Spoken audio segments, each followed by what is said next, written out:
शाम के ठीक 6 बज चुके हैं। मैं हूं आपके साथ प्रीति चौहान। 2024 के लोकसभा चुनाव से पहले फेज की वोटिंग में तकरीबन 3 हफ्ते बचे। सीटों को लेकर ईडी गठबंधन में कश्मकश जारी। ईडी गठबंधन में तकरार चरम पर है। पंजाब में आम आदमी पार्टी ने कांग्रेस को एक भी सीट देने से मना कर दिया है। पश्चिम बंगाल में ममता बनर्जी ने कांग्रेस को ठेंगा दिखा दिया है। कांग्रेस के लाख कहने के बावजूद महाराष्ट्र में शिवसेना, उद्धव गुट और एनसीपी ने अड़ियल रुख इख्तियार किया।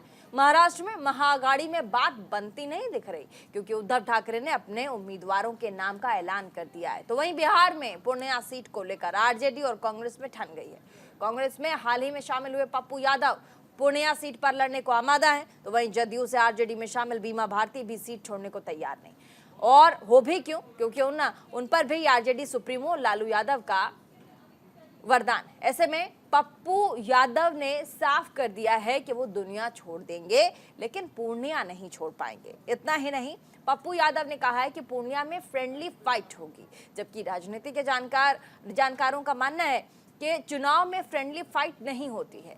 ऐसी हालत में इंडी गठबंधन की तस्वीर जो उभर कर सामने आ रही है वो चुनाव के लिहाज से माकूल नहीं है। आपस में तलवार खिंची दिखाई पड़ती है। इसके बाबत दिल्ली के रामलीला मैदान में विपक्षी गठबंधन महारैली का आयोजन भी कल कर रहा है। इसमें 13 दलों के नेता मौजूद रहेंगे। महारैली का नारा है तानाशाही हटाओ, लोकतंत्र बचाओ। लेकिन सबसे बड़ा सवाल यहाँ ये कि जब आपस में मनमुटाव और सीटों को लेकर खींचतान जारी है, तो इस महारैली का क्या मतलब है और इस महारैली से संदेश क्या जाएगा? इंडिया से सवाल में आज इंडिया के सवाल में इसी पर हम बातचीत करेंगे और साथ ही हम बातचीत करेंगे कि देखिए तमाम मुद्दों पर बिहार की पूर्णिया सीट को लेकर के जिस तरीके से हंगामा बरपा है, उसमें एक दूसरे पर जिस तरीके से रार अभी दोनों ही पार्टियों के बीच में ठनी है, खासकर पप्पू यादव जिस तरीके से नाराज चल रहे हैं और बीमा भारती को टिकट दे दिया गया है। इस पर पप्पू यादव खुलकर क्या कह रहे हैं और वहां राजनीति कैसे गरमाई, एक बार दिखाते हैं।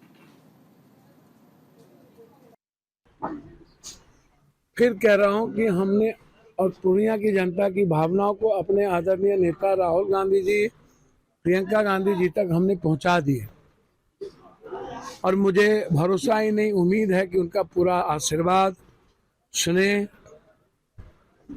हमारे साथ भी, पूर्णिया की जनता के साथ मिलेगा। हमें यह भी विश्वास है कि मेरे हाथ में कांग्रेस का झंडा होगा और पूर्णिया की जनता की उम्मीद पर पप्पू यादव खरे उतरे। तो बड़े हैं, आग्रह हैं महागठबंधन का जो है उनको निभाना चाहिए। गठबंधन का जो कांग्रेस है, सभी दल है, आरजेडी है, वाम दल है, कम्युनिस्ट है, माले है और सभी दल मिल करके जो है कि मुझे कैंडिडेट बना करके महागठबंधन से पूर्णिया से चुनाव लड़ने के लिए मुझे उम्मीदवार घोषित किया है। तो सभी नेता को मैं आभार व्यक्त करना चाहती हूँ और इस तरह से जो है कि हमारे आदरणीय पप्पू जी हैं, तो जो है कि पार्टी का उसको निभाना चाहिए। कांग्रेस में है, फिलहाल ही कांग्रेस में अपना पार्टी को विलय किए हैं और पूरे देश का लड़ाई है, पूर्णिया का लड़ाई नहीं है। तो पूरे देश का लड़ाई में इस तरह से करेंगे तो अच्छा बात नहीं है। उनसे यही हम आग्रह करेंगे, वो तो गार्जियन है और गार्जियन के तरह जो है ना फर्ज निभा।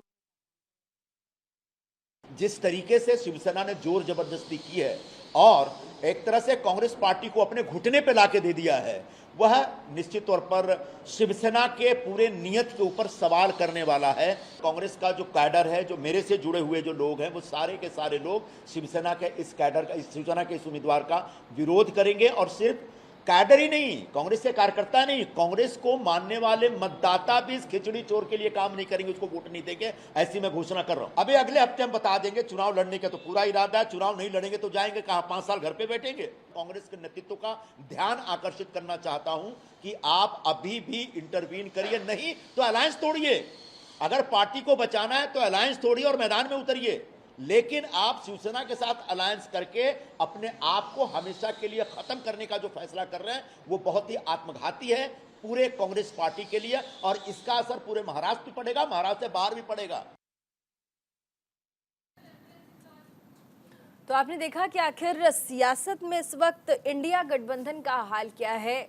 कई दांव पेच इसमें फंसे। इसी पर हम बातचीत करेंगे। हमारे साथ आकाश यादव होंगे, प्रवक्ता कांग्रेस पार्टी के, निवान शर्मा प्रवक्ता आम आदमी पार्टी के, एसएन सिंह प्रवक्ता भारतीय जनता पार्टी से, संजय द्विवेदी प्रवक्ता शिवसेना से, हर्ष रंजन सीनियर एडिटर होंगे खुल के आपसे हमारे साथ स्टूडियो में मौजूद हैं। हर्ष रंजन जी सीनियर एडिटर है हमारे साथ। सबसे पहले उनका रुख करेंगे। हर्ष रंजन जी, आज पूरे मामले को, क्योंकि जिस तरीके से अब लोकसभा चुनाव एकदम नज़दीक है और तमाम बड़ी पार्टियां अब आप देखिए रैलियों में और जनसभाओं में उतर रही है, ऐसे में कल एक महारैली है दिल्ली में ही जो इंडिया गठबंधन है उसका, लेकिन महारैली का मतलब और औचित्य क्या बच जाता है जब आपसी मनमुटाव से पूरी की पूरी गठबंधन जो है वो इससे ग्रसित हो, और भले ही पार्टी इसका खुल के स्वीकारे ना कि भाई ऐसा हो रहा है, लेकिन वो दिखाई पड़ रहा है क्योंकि वहां से विरोध के सुर उठ रहे हैं।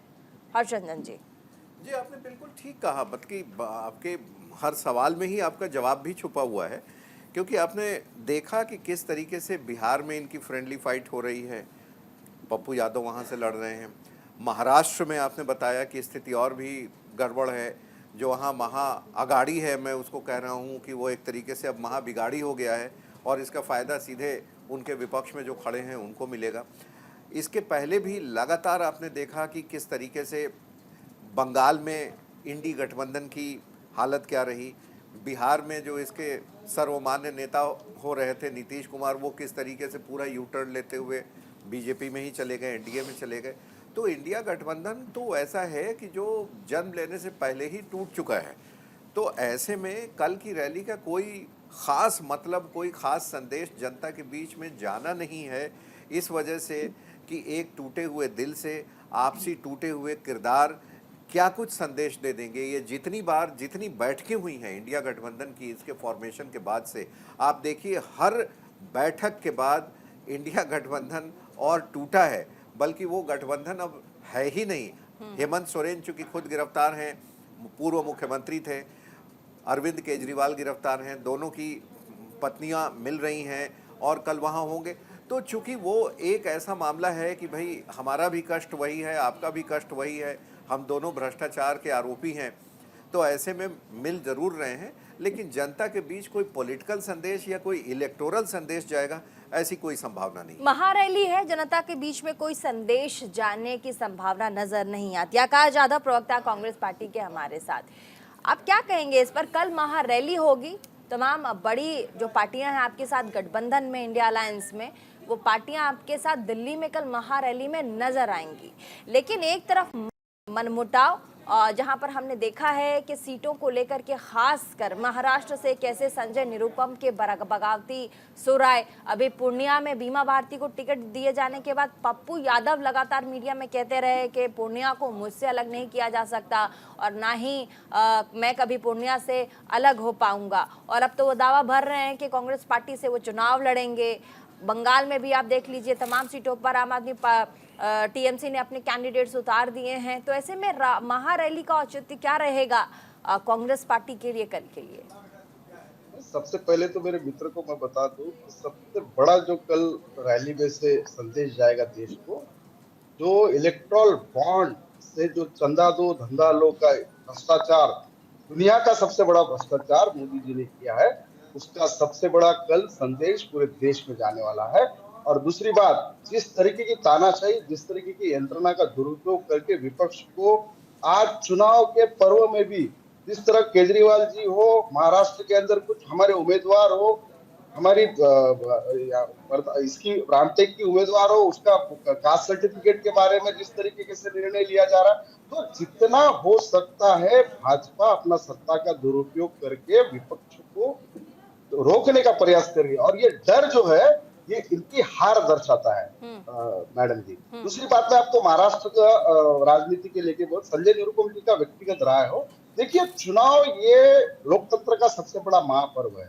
इंडिया गठबंधन में 28 से ज्यादा पार्टियां हैं, कांग्रेस एक राष्ट्रीय पार्टी है और हर जगह पे चुनाव लड़ती आई है, हमारा कैडर हर जगह मजबूत रहा है। अब मैं बता दूं कि इंडिया गठबंधन की आप महाराष्ट्र को लेके बात कर रहे हैं, आज एनडीए में क्या है, आज अजित पवार जी की पत्नी जो बारामती से लड़ रही है, वहां विजय शिवतारे शिंदे को बंद कर रहे हैं, वहां पे हर्षवर्धन पाटिल भाजपा के उनके खिलाफ है, अमरावती में नवनीत राणा को भाजपा ने वहां घोषित किया, वहां उन्हीं के ग्रुप के प्रहार के नेता माजी मंत्री जो है हमारे बच्चू कडू जी, वो उनके खिलाफ है। थाना जहां महाराष्ट्र के मुख्यमंत्री के खुद लड़के या खुद उनका जो चुनावी क्षेत्र रहा है, वहां के सीट के ऊपर उनकी गड़बड़ चालू है। ऐसे कई सीट है, यवतमाल वासिम हो, तो दूसरी कई जगह है, नासिक हो, भुजबल साहब की जगह हो, तो ये हर जगह होते रहेगा। लास्ट देखिए, जितनी भी राष्ट्रीय पार्टियां होती है, जितने भी होते हैं, आखिरी दिन तक जब तक बी फॉर्म का 3 बजे तक का समय होता है, तब तक तड़जोड़ चलती है। और उसके लेकिन बाद पूर्णिया में क्या हुआ वो तो ठीक है कि आप संजय निरुपम के बारे में भी कह रहे हैं, हालांकि उनका वर्जन अब उसके बाद आया नहीं है कि उन्होंने आला कमान से बात की है कि नहीं, लेकिन पूर्णिया के लिए तो खुल के कह रहे हैं पप्पू यादव कि मैं ना उस क्षेत्र से अलग हो पाऊंगा, ना क्षेत्र मुझसे अलग हो पा रहा है, और मैं अब वहां से लड़ने जा रहा हूँ। आरजेडी ऑलरेडी वहां से अपनी पार्टी की कैंडिडेट को उतार चुकी है। देखिए, महाराष्ट्र के अंदर भी बिहार स्टेट लीडरशिप, बिहार पूर्णिया, मैं आ रहा हूँ, बिहार पे आ रहा हूँ। स्टेट लीडरशिप जो है हमारी, वो चाहती है जहां हम सांगली में हमारा कैडर मजबूत है, हमारे पास वहां उम्मीदवार है, वहां शिवसेना गुट से चंद्रहार पाटिल जो एनसीपी के थे, उनको लेके वहां खड़ा कर दिया गया। और कुछ जगह पे हमारी सहमति नहीं बनी थी, वहां फिर भी शिवसेना की तरफ से उम्मीदवार दिए गए। लेकिन कांग्रेस का अपना कैडर जहां जहां मजबूत है, वहां लगता है कि हम लोग फ्रेंडली दे सकते हैं। ये चर्चा हो रही है, पार्टी हमारी डेमोक्रेटिक पद्धति से चलती है, तो हमारी इंटरनल डिस्कशन है। जब तक आला कमान हमारा इसके ऊपर पूरी, लेकिन इससे अगर फ्रेंडली वोटिंग पे कैंडिडेट्स जाते हैं, आपके अलायंस के लोग अगर जाते हैं कि हम फ्रेंडली इस बार कैंडिडेट्स को उतारेंगे, फ्रेंडली फाइट करेंगे, नुकसान किसका होगा? आपको नहीं लगता कि आपके अलायंस को ज्यादा नुकसान है फ्रेंडली फाइट में? देखिए, कुछ चुनाव क्षेत्र ऐसे ठीक है, मैं इस पर करके ही हम लोग आगे जाएंगे। मैं इस पर और जब तक हमारे हाईकमान का इसके अंदर ये नहीं रहेगा, आदेश नहीं रहेगा, कहीं कुछ नहीं होने वाला, ना पूर्णिया हो ना महाराष्ट्र हो। एसएन सिंह जी, भारतीय जनता पार्टी से कल जो महारैली होगी दिल्ली में, तमाम विपक्षी गठबंधन की जो इंडिया अलायंस, वो कह रहे हैं कि ये जो महारैली है वो भारतीय जनता पार्टी के जो घोटाले हैं उसको उजागर करने के लिए हम कर रहे हैं, और हम बताएंगे कि ये देखिए घोटालेबाज कौन है। कांग्रेस पार्टी के प्रवक्ता कह रहे हैं।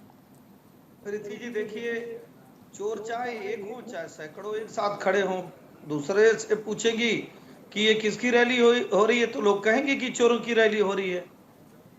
ऐसा तो नहीं है कि सैकड़ों लोग एक साथ इकट्ठे हो जाएंगे और सैकड़ों चोर रहेंगे तो प्लस होकर वो साहू हो जाएंगे। ऐसा होगा नहीं प्रीति जी। आप देखिए, अगर कोई भ्रष्टाचार में जेल में जा रहा है, अगर वो सभी लोग, इसमें आरजेडी भी शामिल होंगे जो सजा आपता है, इसमें हमको लग रहा है आम आदमी पार्टी भी शामिल होगी, जिसके 3-3 मंत्री बहुत दिनों से बेल ही नहीं मिल रही है, मुख्यमंत्री स्वयं जेल में है, और कांग्रेस के लोग भी जा रहे हैं जिनके नेता बेल पर है। तो बेल जेल मेल का जो एक खेल है वो देश की जनता देख रही है, पहली बात। दूसरी बात प्रीति जी, देखिए, ये तो जो लोकतंत्र का चुनाव है, ये राष्ट्र का चुनाव होने जा रहा है, ये कोई प्रदेश का चुनाव नहीं है, कोई ग्राम पंचायत का चुनाव नहीं है। प्रीति जी, बार बार आपके चैनल के माध्यम से, सभी चैनलों के माध्यम से पूछा जाता है कि आप क्या चुनाव में भ्रष्टाचार पे जा रहे हैं या कोई मुद्दा लेकर जा रहे हैं? नहीं, कोई मुद्दा ही नहीं है। नेता कौन है नहीं पता नहीं, वो बाद में हम तय कर लेंगे। नीति क्या है कोई स्पष्ट ही नहीं। इधर भारतीय जनता पार्टी देश नहीं दुनिया के सबसे लोकप्रिय नेता आदरणीय नरेंद्र मोदी जी के नेतृत्व में चुनाव लड़ने जा रही है। नीति देख लीजिए भाई, 25 करोड़ लोगों को गरीबी रेखा के बाहर निकाले और देश को विकसित भारत बनाने का की नीति लेकर हम जा रहे हैं।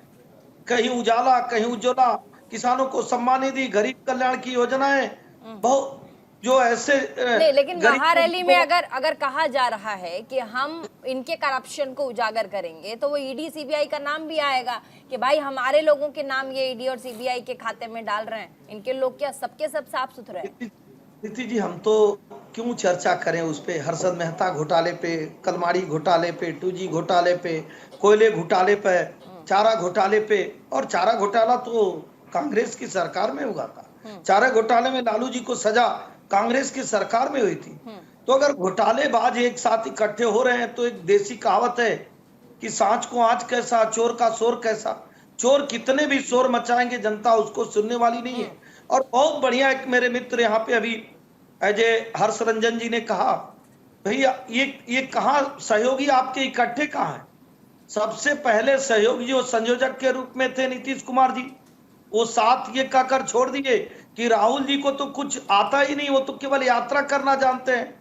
अब संजय निरुपम जी का और संजय संजय राउत द्विवेदी जी जी, ठीक है संजय लीजिए। द्विवेदी, शिवसेना से मैं आती हूँ सर, समय थोड़ा कम है, एक दो मेहमान और हैं हमारे साथ। संजय द्विवेदी जी, क्या लग रहा है आपको लोकसभा चुनाव के पहले ये जो महा रैली है और साथ ही जो महागठबंधन है इंडिया अलायंस की, ये कहां तक पहुंचेगी? क्योंकि मैंने अभी भी सवाल भी पूछा था कांग्रेस की जो हमारे साथ प्रवक्ता है, मैंने कहा था कि ठीक है आप फ्रेंडली फाइट की बात कर रहे हैं, आप कह रहे हैं हम फ्रेंडली फाइट में जाएंगे, कोई बात नहीं, अगर सामने वाला हमारी अलायंस का व्यक्ति कैंडिडेट को अगर उतार रहा है तो कोई बात नहीं, हम फ्रेंडली फाइट करेंगे। मैं कह रही हूँ नुकसान किसका है? ठीक है आप भाईचारा जो धर्म नीति है राजनीति में वो आप निभाना चाह रहे हैं कि चलिए आप भी लड़िए जनाब, हम भी लड़ते हैं, लेकिन नुकसान इसमें किसका होगा? क्या ऐसे गठबंधन आगे चलेगा और क्या ऐसे लोकसभा चुनाव इंडिया गठबंधन जीत पाएगी? शिवाजी पार्क में लेके रैली हुई थी, आपने खुद देखो कितनी भीड़ आई थी। तो ये रैलियां जो हो रही हैं ये विजय श्री के लिए तरफ बढ़ रही है, ये जितनी भी रैलियां हो रही हैं ये विजय श्री की तरफ बढ़ रही है, क्योंकि विश्व में ऐसा घोटाला किया आपकी भारतीय जनता पार्टी ने, क्योंकि पढ़े लिखे लोग है ना, ये डेली इनके नेता दूसरे लोगों में आरोप लगाते थे कि साहब ये भ्रष्टाचारी महाराष्ट्र में देखिए सरकारी ने भ्रष्टाचारी की सरकार बना ली, कर्नाटक देखिए, पश्चिम बंगाल देखिए, जहां भी आप देखें, और उसके बाद इनके नेता आए और सरकार में शामिल हो गए, मुख्यमंत्री बन गए। तो जो मैं कहना चाह रहा था इलेक्टोरल बॉन्ड है, अगर सुप्रीम कोर्ट हमारे मानी जजों को हम शुभकामनाएं देते हैं जिन्होंने वो घोटाला कम से कम। ठीक है आपकी बात घोटाले पे, मैं कह रही हूँ कि जो आप फ्रेंडली फाइट की बात इंडिया गठबंधन अभी कह रही है, कांग्रेस से आकाश जी उन्होंने कहा इस पर हमारी बातचीत हो गई है पार्टी की अलायंस के साथ, मैं कह रही हूँ उसमें नुकसान किसका? आप उस पर जवाब नहीं दे रहे हैं। क्या अलायंस का नुकसान नहीं है अगर फ्रेंडली फाइट में पूरा का पूरा गठबंधन जाता है तो उसी रास्ते पर? सर नहीं देखिए ऐसा ना, अभी 7 चरणों में चुनाव है और महाविकास अघाड़ी हमने बनाई थी 2019 में, अब इंडिया गठबंधन जो बनाया वो साल भर पुराना हो गया। तो जितने इसमें हमारे नेता थे, इसमें इस गठबंधन में ये है जो मुझे जानकारी है कि 30-70% रहेगा।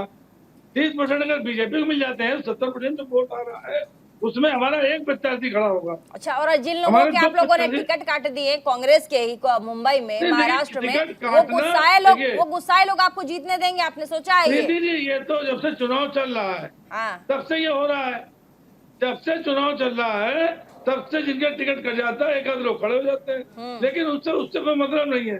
देश की जनता देख रही है कि किस तरह से कांग्रेस पार्टी के बड़े चेहरे, भले यादव जी कुछ बोल नहीं रहे हैं, उनको भी पता है संजय निरुपम बड़ा चेहरा रहे कांग्रेस पार्टी के, अभी भले ही वो तो बड़ा चेहरा रहे हैं। तो जैसे बीजेपी के बड़े नेता जो है वो भ्रष्टाचार का आरोप लगाते थे, जिनके ऊपर आरोप लगाए, ठीक है, आम आदमी पार्टी के प्रवक्ता, आम आदमी पार्टी निवान शर्मा, उनको आरोप लगाने ठीक है, निवान शर्मा, से बात करनी चाहिए। ठीक है सर, मैं आती हूँ। निवान शर्मा, आम आदमी पार्टी अब लोकसभा चुनाव को कैसे देख रही है? क्योंकि आपके मुख्यमंत्री जेल में है, वो कह रहे हैं सरकार जेल से चलेगी। कल झारखंड के जो पूर्व मुख्यमंत्री थे उनकी जो पत्नी है वो सुनीता केजरीवाल से मिलने वाली हैं। ऐसे में लोकसभा चुनाव के लिए आम आदमी पार्टी फिलहाल कैसे इंडिया अलायंस को देखती है? मैडम बहुत बहुत नमस्कार। और अभी मैं सभी प्रवक्ताओं की बात सुन रहा था काफी देर से, और स्पेशली बीजेपी के प्रवक्ता की तो बहुत ध्यान से बात सुनी मैंने। देखिए आप ऑपोजिशन की बात कर रहे हैं, मैं आपको बहुत जिम्मेदारी से एक बात बता दूं कि ऑपोजिशन आज इस देश में स्ट्रॉन्गेस्ट है, जितना अभी पिछले कुछ सालों में आपने देखी होगी। स्ट्रॉन्गेस्ट ऑपोजिशन अगर कोई है आज देश में तो आज इंडिया अलायंस है। उसकी वजह मैं आपको बता देता हूँ। देखिए सबसे पहले ये एक ऐसी पार्टी सत्ता में आ गई है जिसने संविधान के ऊपर डायरेक्ट अटैक किया है। आपने चंडीगढ़ के छोटे से चुनाव, मेयर चुनाव में देखा कैसे उन्होंने ऑन कैमरा एक प्रिसाइडिंग ऑफिसर ने वोट चोरी कर ली। उसके बाद इन्होंने बड़े बड़े नेताओं को, बड़ी बड़ी सरकार जो इनके ऑपोजिशन में उनको गिराने की कोशिश करी। उसके बाद इन्होंने झारखंड के मुख्यमंत्री को पकड़ के जेल में डाल दिया। उसके बाद हद तब हो गई जब इन्होंने एक ऐसे व्यक्ति को पकड़ के जेल में डाल दिया जिसने लाखों लोगों की जीवन चेंज कर दिया, लाखों बच्चों को अच्छी शिक्षा दी, अच्छा स्वास्थ्य दिया, अच्छा बुजुर्गों को तीर्थ यात्रा कराई। तो जब उसको जेल में डाल दिया, और किस वजह से जेल में डाल दिया? एक ऐसे अप्रूवर, एक ऐसे गवाह के गुनाह पर जो गवाह बीजेपी को 60 करोड़ रुपए का चंदा देता है। तो ये ऐसी पार्टी है, ये ऐसी पार्टी है जो 2700 करोड़ रुपए चंदा उन लोगों से लेती है जो ईडी की जिन पे रेड पड़ती है। ये अभी बता रहे थे कोयला घोटाला, 2G घोटाला, ये ऐसी पार्टी है भाजपा पार्टी जो कोयला घोटाले के जिसको मुख्य आरोपी बताती थी उसको बीजेपी ज्वाइन करा के टिकट देते हैं। नवीन जिंदल को इन्होंने हरियाणा कुरुक्षेत्र से टिकट दे दी।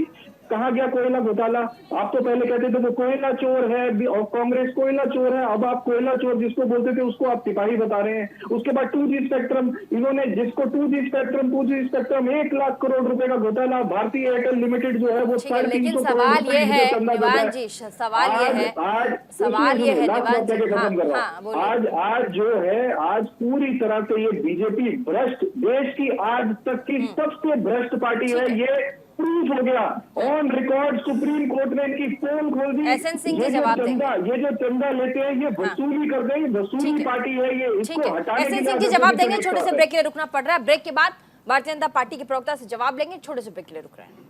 ब्रेक के बाद एक बार फिर से स्वागत आप सभी का डिबेट में। वापस चलेंगे डिबेट में। एसएन सिंह जी भारतीय जनता पार्टी के प्रवक्ता, जवाब दीजिएगा जल्दी से। उसके बाद हमारे साथ हर्ष रंजन जी।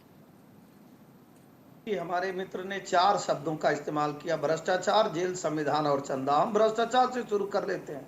निश्चित तौर पे इस समय कांग्रेस के लोग और इनके सहयोगी लोग पानी पी पी कर ये गाली दे रहे हैं कि भ्रष्टाचारी आम आदमी पार्टी, जो शीला दीक्षित और सोनिया जी को क्या क्या कहते थे और खुद भ्रष्टाचार कर लिए। 7 करोड़ के पर्दे, 20 करोड़ के टॉयलेट, पता नहीं कितने 100 करोड़ की मकान, 1 रुपए में यात्रा करने वाले, बड़ी बड़ी गाड़ियों में घूम रहे हैं।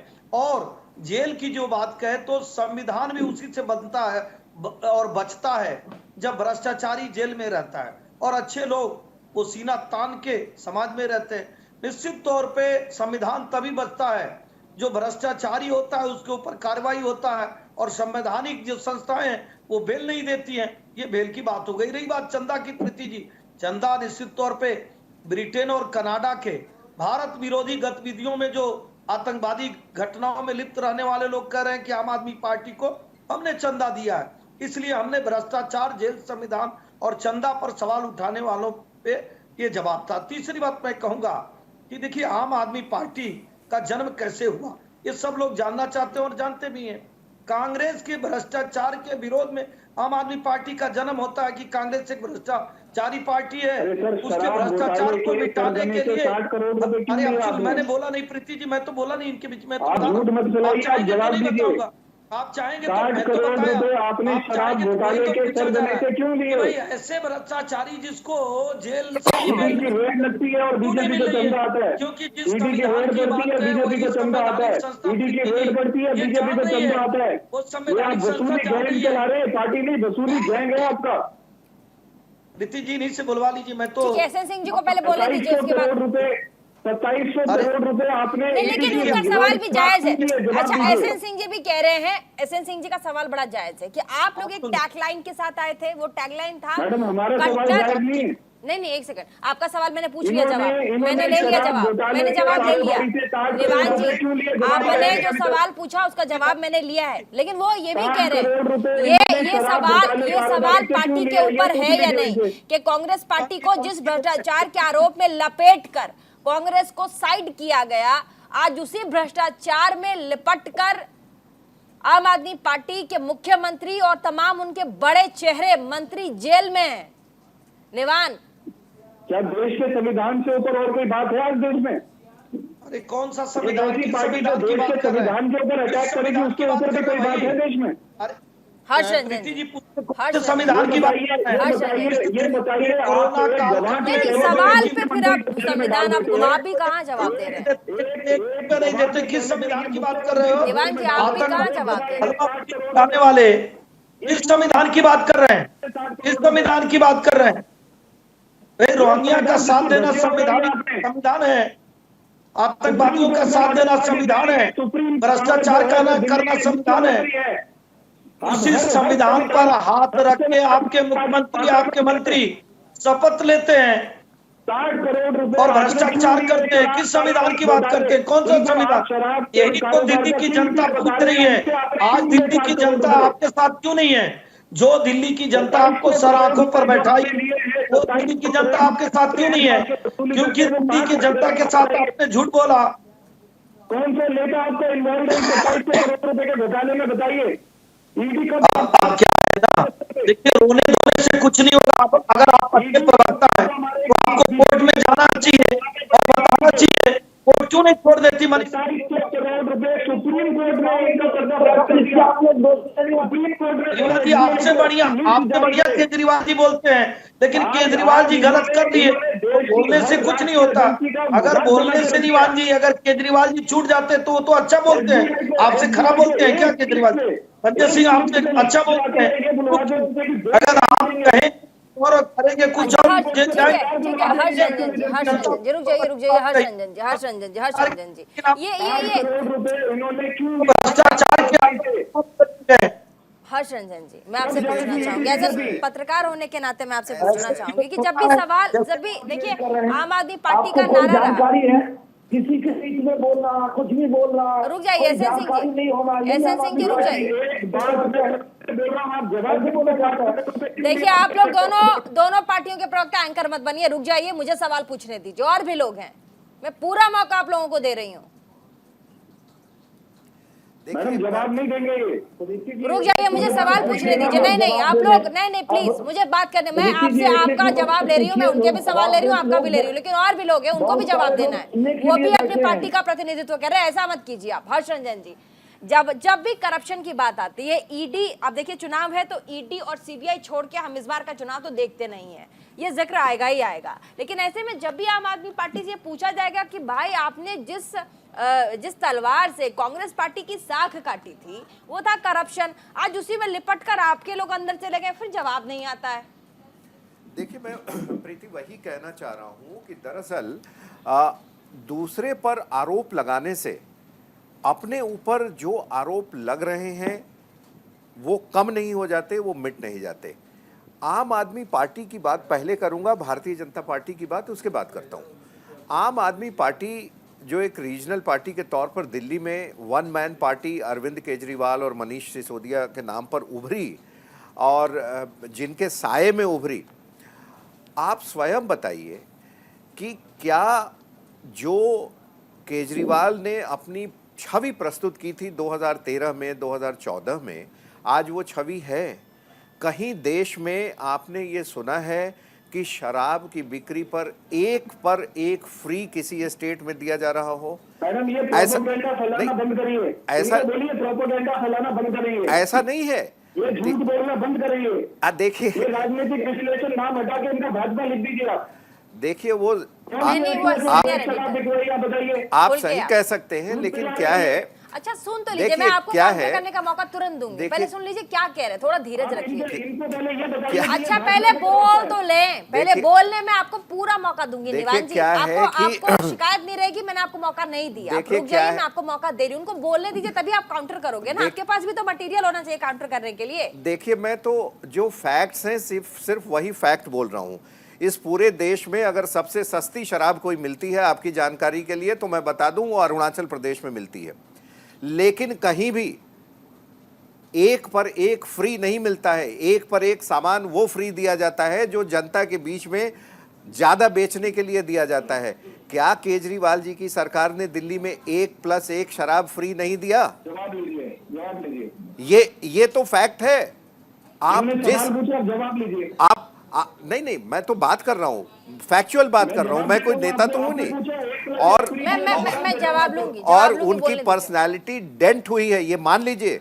अभी उनकी श्रीमती जी हेमंत सोरेन की पत्नी से मिल रही थी, सुन लीजिए, ये फैक्ट है, ये फैक्ट है। आप अपना जो नजरिया है वो दूसरा चेंज करके नजरिया देखिए, आपको नजर आएगी उनकी इमेज। मेरा नजरिया अभी आम आदमी पार्टी को देखने का है। खबर ये है कि एक निर्दोष व्यक्ति जिसकी इमेज पे 1 रुपए का दाग नहीं है, 25 पैसे की रिकवरी नहीं है, उसको उठा के आप जेल में डाल देते हैं। देखिए जोर से बोलने से अगर सच झूठ और झूठ सच हो जाए तब तो कोई बात ही नहीं। 5 करोड़ रुपए चंदा लेती है जो अक्टूबर हमारे खिलाफ गवाही देता है, क्या बोलेंगे ये राजनीतिक विश्लेषक उस पे?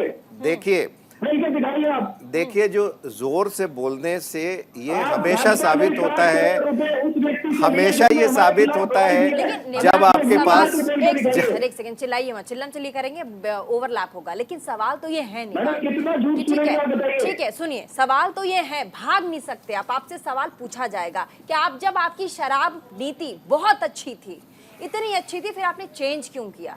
ये सवाल तो पूछा जाएगा ना, आप भाग सकते हैं क्या इस सवाल से? हाँ, नहीं भागने नहीं, सुनिए आप, शराब नीति, जो जिस शराब नीति की आप बात कर रहे हैं, one of the best liquor policies in India थी वो। तो वापस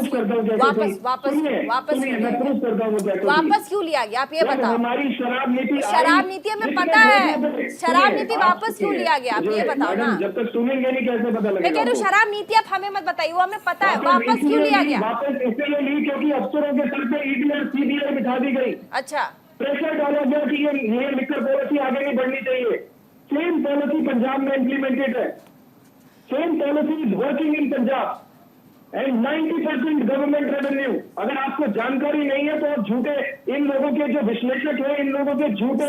सुनिए, नहीं निवान जी, नहीं सी, मैं ना तो एक सेकंड सर सुन लीजिए। मैं खुद पश्चिम बंगाल से आती हूँ, मेरे यहाँ ममता बनर्जी कई सारे पॉलिसीज बनाती है। नहीं निवान जी, मैं हर चीज में हाँ नहीं भर सकती हूँ। वहां ममता बनर्जी कई पॉलिसीज बनाती है, उनके ऊपर तो कितना दबाव है दुनिया को पता है। उन्होंने कभी वापस नहीं लिया। हमने भी पंजाब में नहीं लिया। नहीं पंजाब, मैं कह रही हूँ दिल्ली में क्यों वापस लिया, ये सवाल आपसे पूछा जाएगा। क्यों वापस लिया? आप कह रहे हो प्रेशर था, काम करने से मना।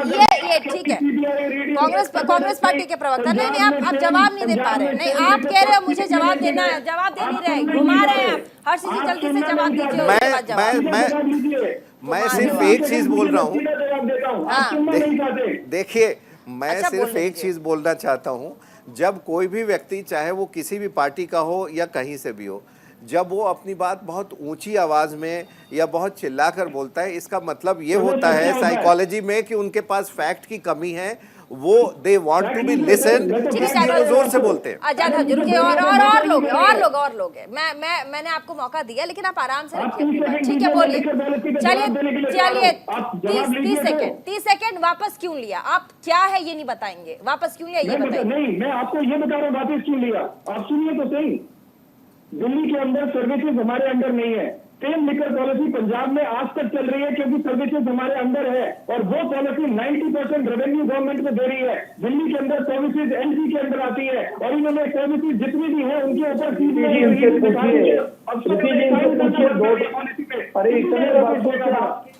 सरकार है, कोई पूछिए, कोई तो बता दे आप। मैडम तीसरी बात, इतनी अच्छी इनके पास जानकारी है तो संजय सिंह क्यों नहीं छूट रहे हैं, मनीष सिसोदिया क्यों नहीं छूट रहे हैं? ऐसे सिंह जी जाना चाहिए प्रीति जी। अब चैनल पर न खुद कुछ बोलने आ रहा है, न किसी को बोलने देंगे क्या? ठीक है आकाश जी, सॉरी माफ कीजिएगा, एसएन सिंह जी भारतीय जनता पार्टी से, उसके बाद फिर कांग्रेस पार्टी के प्रवक्ता बहुत देर से हाथ उठा रहे, जल्दी से उनका मौका देना पड़ेगा। जल्दी बोलिएगा एसएन सिंह जी, अपनी बात रखिए जल्दी से, 10 सेकंड, उसके बाद मैं आकाश यादव जी के पास जाऊंगी। देखिए प्रीति जी, मैं कहूंगा आम आदमी पार्टी के प्रवक्ता को बड़ी अच्छी जानकारी इनके पास है, तो ये जानकारी लेकर संजय सिंह की मदद करने इनको जाना चाहिए, सिसोदिया जी की मदद करने जाना चाहिए, केजरीवाल जी की मदद करने जानी चाहिए। और कोर्ट जो है वो कोर्ट सरकार नहीं है, कोर्ट कोई पार्टी नहीं है।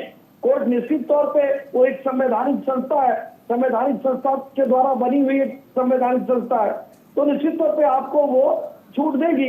लेकिन आप वहां ये नहीं करेंगे, आप सवाल उठाएंगे। अब बेसिक प्रश्न ये है, जैसे हमारे मित्र ने कहा आपने नीति बनाया तो बदल क्यों दिए। दूसरी बात, जब ये देखा जा रहा है कि 100 करोड़ ट्रांसफर हो रहा है, कोई कनाडा में बैठा व्यक्ति कह रहा है कि 125 करोड़ रुपया हमने दिया कि पंजाब में जब सरकार बनेगी तो आप आतंकवादी को छोड़ेंगे, तो उस पर क्यों नहीं आप जवाब दे रहे हैं? क्यों नहीं कह रहे हैं खुल के कि ये गलत है? आम आदमी पार्टी के तरफ से भी नहीं कहा जा रहा।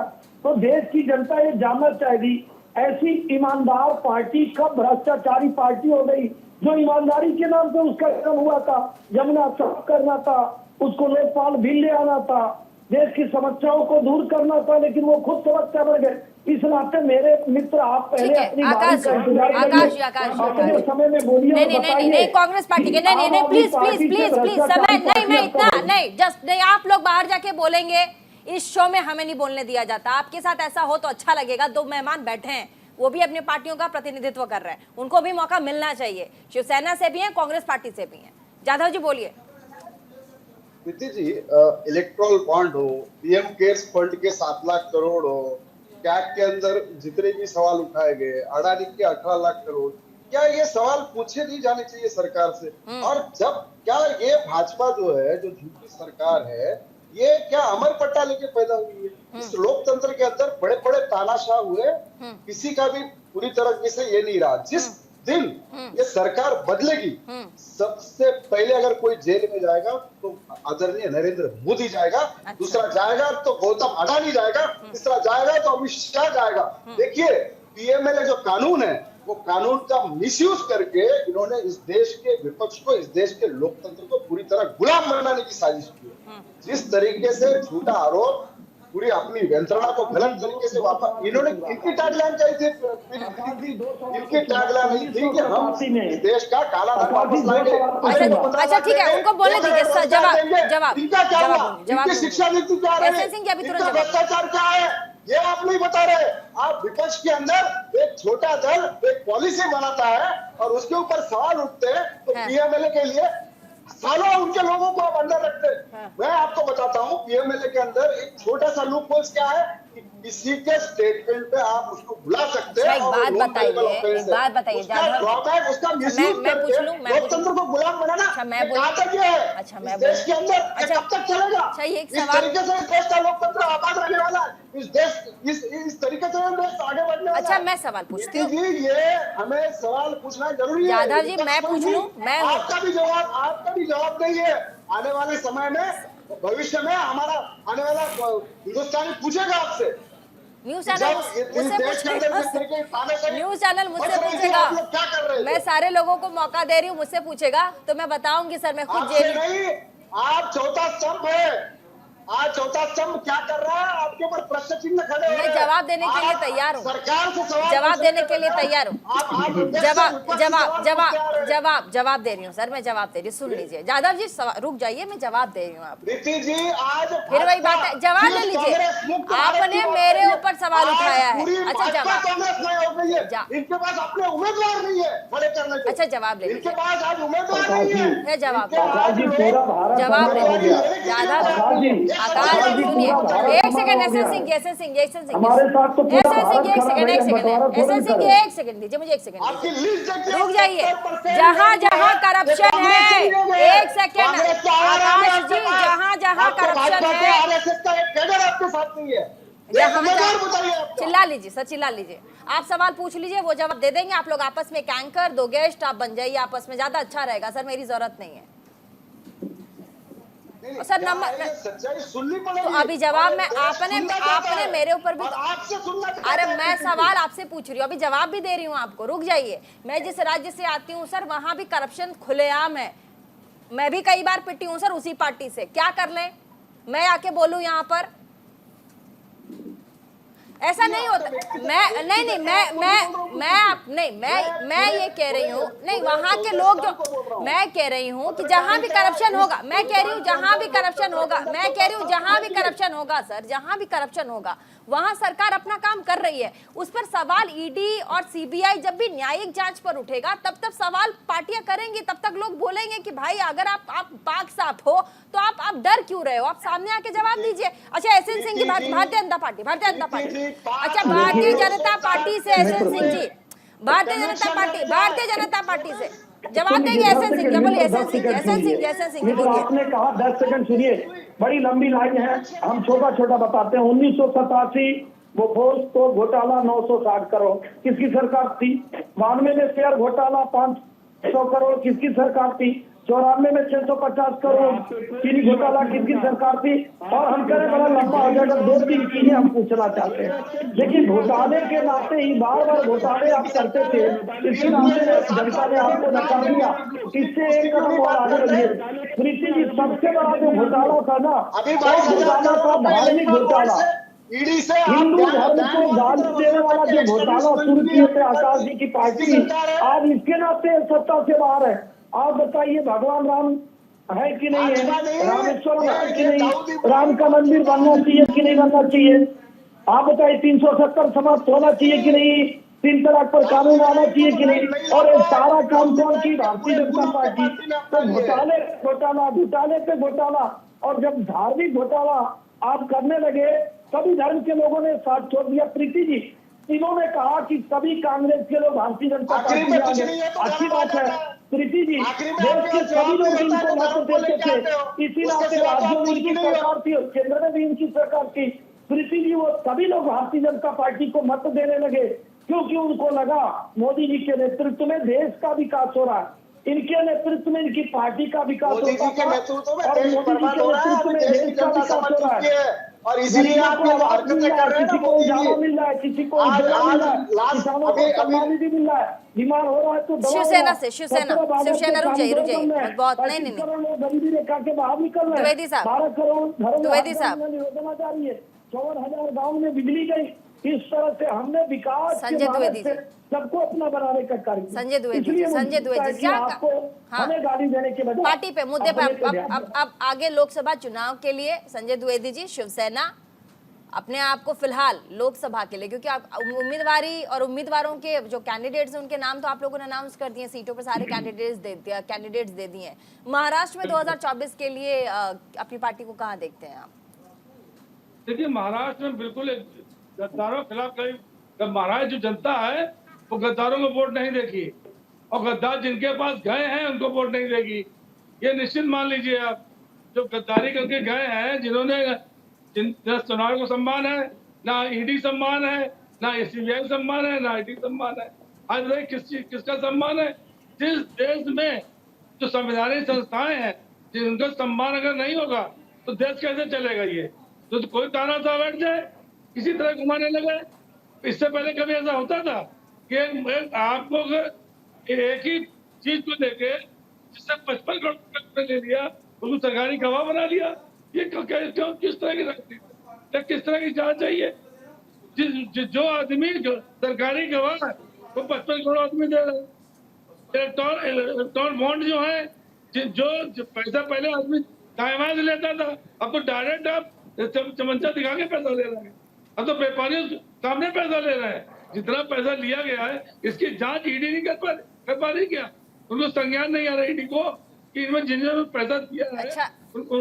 हाँ, हर्षरंजन जी जवाब दें। हर्षरंजन जी, पूरे चुनाव में कि क्या अब आपको क्या लग रहा है चुनाव में क्या होने वाला है? देखिए, क्या लग रहा है इस पे मैं बाद में आता हूं, लेकिन जो सत्ता पक्ष है अभी एनडीए बीजेपी और जो विपक्ष की मैं बात सुन रहा था, मुझे ऐसा लगता है कि एक सशक्त विपक्ष लोकतंत्र की बुनियाद है। लोकतंत्र को मजबूती वहीं से मिलती है। और आज की तारीख में जो विपक्ष है, अगर एक बिल्कुल न्यूट्रल टिप्पणी मैं दूं तो वो ये है कि विपक्ष से मेरी गुजारिश ये है कि अपनी एनर्जी जो बाकी जगह लोग लगा रहे हैं पुरानी बातों को आरोप में प्रत्यारोप लगाने में, अगर उससे विपक्ष मिले, जो कि ये कोशिश हुई थी मिलने की, तो एक सशक्त विपक्ष अगर रहता है भारत में तो लोकतंत्र वैसे मजबूत होगा।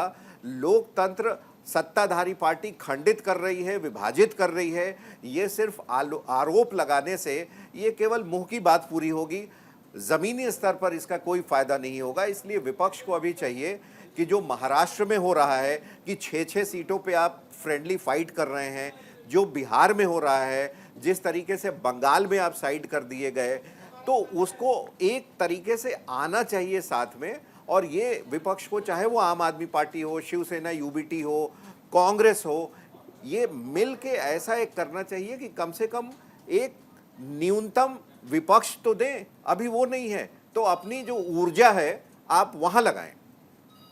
चुनाव में क्या होने वाला है 2024 के लोकसभा और चुनाव जब में? एक-एक तक करके आप लोगों से भी और जब मैं तक reaction और लूंगी। एक लाइन में, और जब तक ये ऊर्जा सही जगह नहीं लगती है, जाहिर सी बात है चुनाव में, चुनाव दर चुनाव हम देख रहे हैं कि विपक्ष जो है, कांग्रेस की जो नेतृत्व वाला विपक्ष है, वो धीमे धीमे तो हल्का ही पड़ता जा रहा है ना। आप साउथ की भी बात करेंगे तो साउथ में जो पार्टियां कांग्रेस की जीती हैं वो दरअसल लोकल वजह से जीती है और जनता सुनना चाह रही है इन्हें, बहुत अच्छा बोल रहे हैं। मेरा एक सवाल का बस ये जवाब दे दे, अभी हम जो हमारी जो दुविधा है वो सामने आ जाएगी।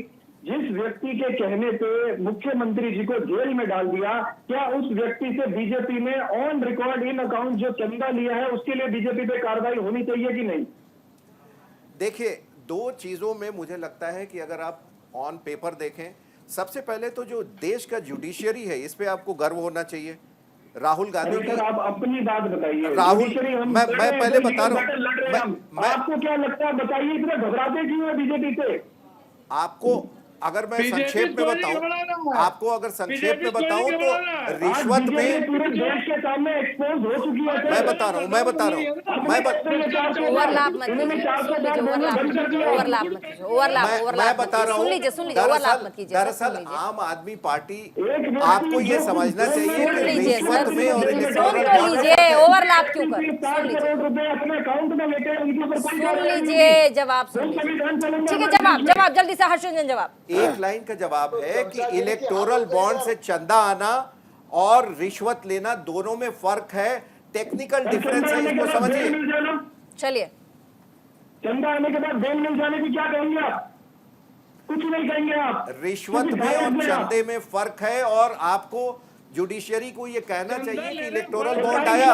समय हमें इजाजत नहीं दे रहा, बहुत ज्यादा समय हमारे पास नहीं। बहुत बहुत शुक्रिया, बहुत बहुत शुक्रिया, तमाम मेहमान हमारे साथ इस डिबेट में हैं। बहुत बहुत शुक्रिया, समय हमें और इजाजत नहीं दे रहा है।